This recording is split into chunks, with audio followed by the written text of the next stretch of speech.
Once upon a time, in a faraway land, there was a kind-hearted fairy named Aurora.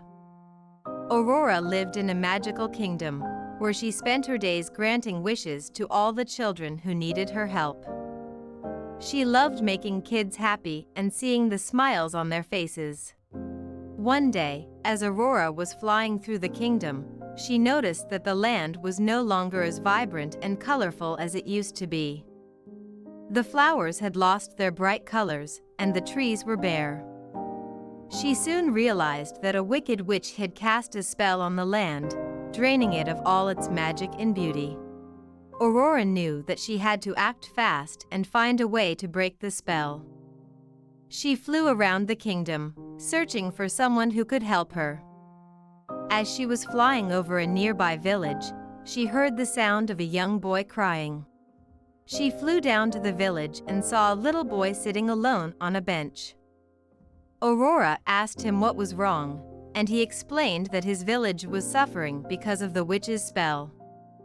He had lost all hope that anyone could help them. Aurora knew that she had to do something to help the little boy and his village. She flew to the top of a nearby mountain and began to gather all the magic she could find.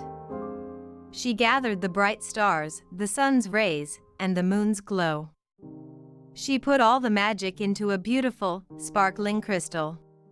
Aurora flew back to the village and showed the crystal to the little boy.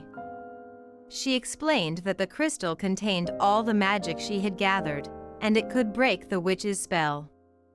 But she needed the little boy's help to do it. The little boy agreed to help Aurora. She asked him to hold the crystal tight and close his eyes. He did as she asked, and soon, the crystal began to glow brighter and brighter. The magic was working. Suddenly, the ground beneath them began to shake, and the sky turned a bright shade of pink. The witch appeared before them, angry and determined to stop them. But Aurora and the little boy stood strong, holding on to the crystal and believing in its power. With a loud explosion, the spell was broken, and the land was restored to its original beauty. The flowers bloomed once again, and the trees were full of leaves. The little boy's village was saved, and everyone was happy once again. Aurora thanked the little boy for his help and flew back to her kingdom, knowing that she had made a difference in the lives of the children.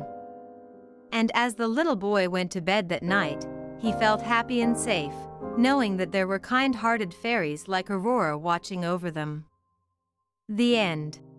The old man looked at the child with a smile and continued his story. So the prince went on a journey to find the flower that could heal his father. He traveled through many lands and faced many challenges, but he never gave up.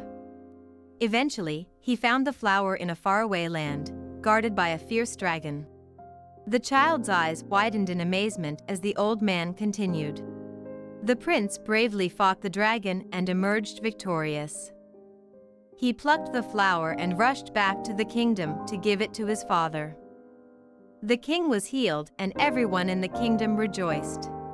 But that's not the end of the story, the old man said, for the prince had learned a valuable lesson on his journey.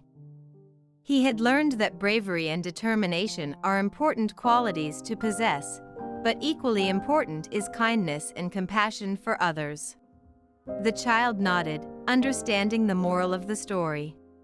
From that day on, the prince became known as a kind and just ruler, beloved by his people. And whenever he faced a difficult challenge, he always remembered the lesson he had learned on his journey. The old man smiled at the child and said, "And now it's time for you to go to bed, my young friend. Remember the lesson of the prince and always be kind and brave in everything you do."